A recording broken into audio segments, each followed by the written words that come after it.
kabarnya? Ketemu lagi dengan saya, Wanti Nuraini, dengan NIM 2184639 PGSD IP Garut. Tak lain dan tak bukan, tujuan dari saya membuat video ini adalah untuk melanjutkan review dari buku novel yang saya baca, yaitu dengan judul Gadis Kretek karya Ratih Kumala. Nah guys, sebelumnya kita sudah membahas bagaimana perjuangan Idrus Muria dalam menggapai cintanya. Nah, pada bab ini kita akan bahas apakah perjuangannya berhasil atau tidak. Nah, jangan lupa simak sampai akhir ya guys. Nah guys, pada judul keempat dari buku Gadis Kretek karya Ratih Kumala ini berjudul Rumaisya. Nah, sudah sangat jelas kan siapa tokoh yang akan kita bahas pada judul ini, yaitu Rumaisa, sosok seorang gadis yang dicintai atau diperjuangkan oleh Idrus Muria dan salah satu teman saingannya yaitu Jagat gitu.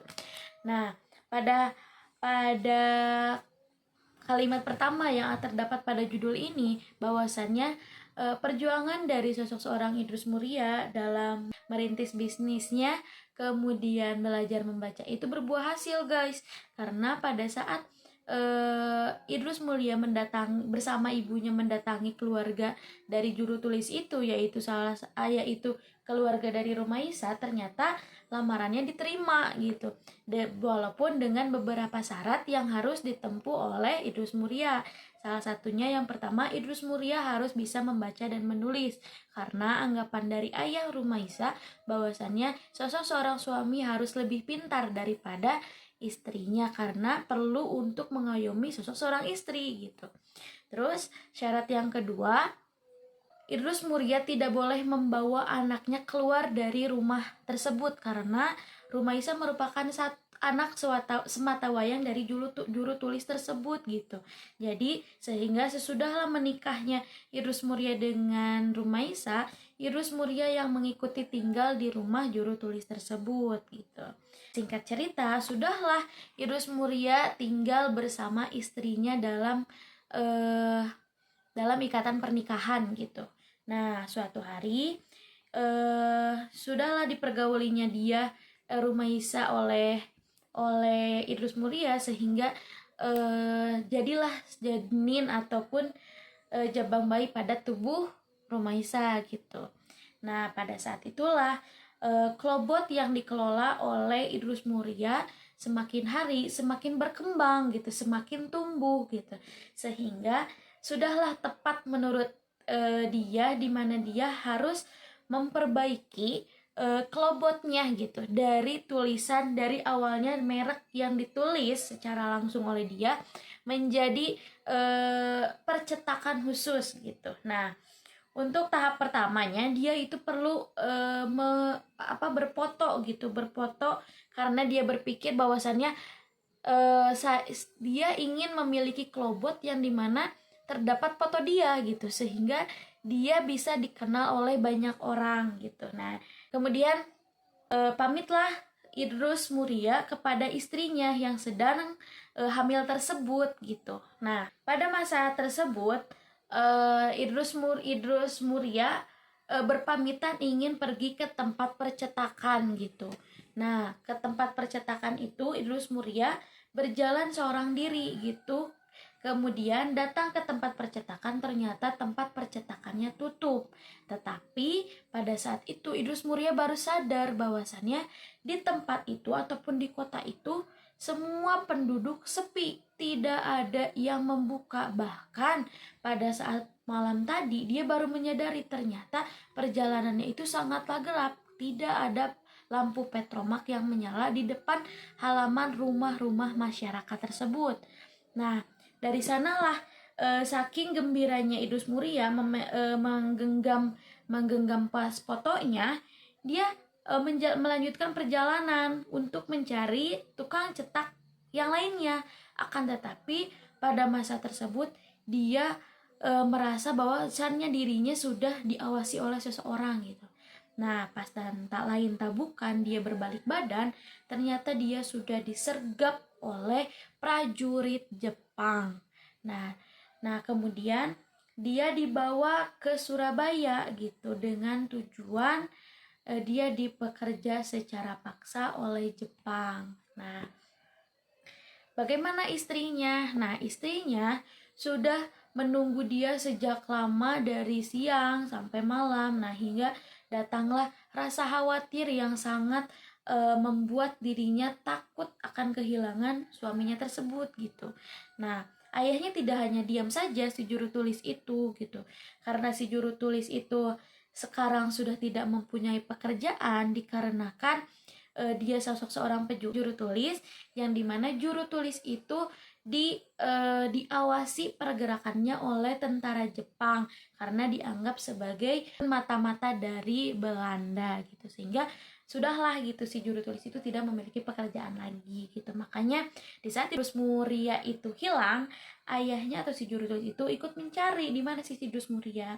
Nah, pada suatu hari datanglah seorang anak dari kota di mana si si percetakan itu berada gitu. Nah, datanglah si anak tersebut memberi kabar dan memberi pas foto kepada si istrinya gitu. Memberitahu bahwasannya seluruh masyarakat di desa tersebut, di kota tersebut diambil oleh tentara Jepang untuk dipekerjakan secara paksa ke daerah Koblen gitu. Nah, dari sanalah semua keluarga bertanggapan apakah Idrus Muria juga diambil ke sana gitu, karena ada sisa pas foto yang terjatuh di depan percetakan gitu, karena emang pada awalnya suaminya pergi dari rumah untuk pergi ke percetakan gitu. Nah, singkat cerita setahun sudahlah hilang si Idrus Muria itu, hingga depresinya sosok seorang Rumaisa, hingga hilanglah janin yang ada di tubuhnya, yaitu Rumaisa mengalami keguguran gitu. Saking depresinya Rumaisa, dia terus berdiam diri dengan adanya serangan dari prajurit Jepang juga yang membuat seluruh masyarakat di daerah kota M itu tinggal di rumah gitu. Jadi tidak banyak melakukan aktivitas gitu. Nah, hingga pada suatu hari Rumaisa mendengar adanya kabar kota Hiroshima dan Nagasaki di Jepang itu dibom oleh sekutu gitu ya kan. Nah, dia itu merasa tenanglah gitu, di Indonesia tidak ada lagi penjajahan dari negara Jepang gitu. Nah, mulailah masyarakat sekitar melakukan aktivitas secara rutinitas biasanya gitu. Nah, berjemurlah Rumaisa di depan rumahnya dengan meratapi nasibnya yang sudah setahun 2 tahun ini dia ditinggalkan oleh sosok seorang suaminya. Akan tetapi pada masa penantian suaminya, Rumaisa diganggulah oleh sosok seorang Jagat karena Jagat merasa bahwasannya ini waktu yang tepat di mana Rumaisa sudah tinggal sendiri dengan anggapan dia adalah sosok seorang janda gitu. Nah, datanglah Jagat untuk niat mempersunting Rumaisa, akan tetapi Rumaisa menolak dalam satu pertemuan kali itu. Nah, pertemuan keduanya Jagat malah melunjak, dia datang lagi ke rumahnya gitu untuk niat mempersuntingnya dengan alasan berkata kepada si juru tulis bahwasannya saya sudah bisa membaca dan menulis gitu. Nah, kemudian bapaknya tuh menjawab gitu bahwasannya ini sudah lain cerita, anak saya sudah pernah disunting oleh orang lain dan anak saya yakin bahwasannya suaminya masih ada gitu. Nah, dari sana Jagat malah melunjak lebih-lebih gitu, dimana dia mengaku-ngaku bahwasannya dia itu sudah diterima gitu sebentar lagi gitu. Dia karena pada suatu hari Jagat mengajak Rumaisa untuk pergi gitu makan siang di saat dia bertemu di pasar gitu. Nah, semua beranggapan bahwasannya Rumaisa akan menerima gitu tawaran untuk dipersunting oleh Jagat gitu, padahal tidak gitu. Nah, suatu hari Rumaisa sudah melanjutkan bisnis dari suaminya, yaitu kelebot Jojo Bojo gitu. Dia selalu beraktivitas untuk melinting untuk melinting kelobotnya, untuk memasarkan kelobotnya gitu. Kelobot dari merek Jojo Bojo yang ditulis mereknya sekarang oleh istrinya yaitu Rumaisa, dilanjutkan oleh istrinya dengan tulisan atau merek yang lebih indah sehingga penjualannya pun semakin hari semakin naik gitu.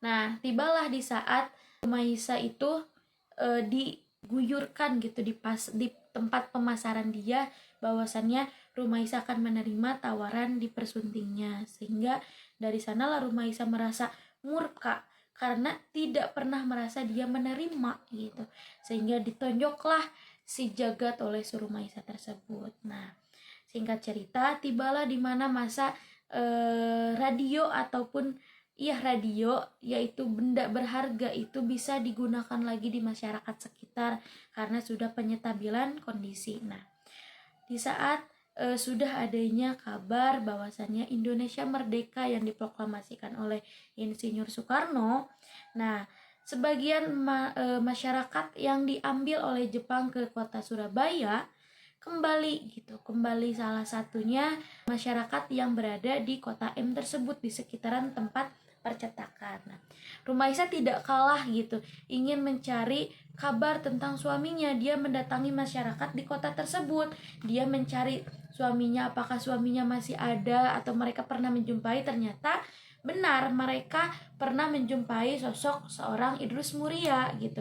Akan tetapi setahun 2 tahun yang mereka dipekerja oleh Jepang sudah sangat merubah bentuk fisiknya dari awal dia berangkat hingga sekarang mereka pulang gitu. Begitupun pada suatu hari tibalah Idrus Mulia datang ke kediaman istrinya, yaitu di rumah juru tulis tersebut dengan keadaan yang sangat kurus gitu. Terus muka yang sudah terlihat seperti 10 tahun lebih tua dari 2 tahun ke belakang gitu, padahal baru 2 tahun bekerja gitu.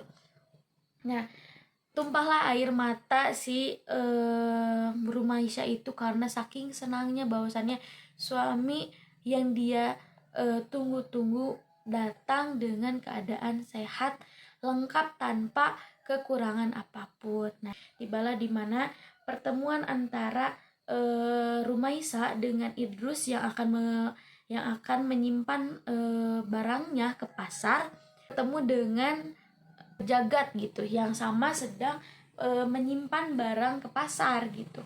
Nah, di sanalah semuanya merasa aneh. Oh, ternyata benar bahwasannya Rumaisa itu bukan janda lagi gitu. Nah, perkataan kata janda tersebut terdengar oleh suaminya, yaitu Idrus Mulia.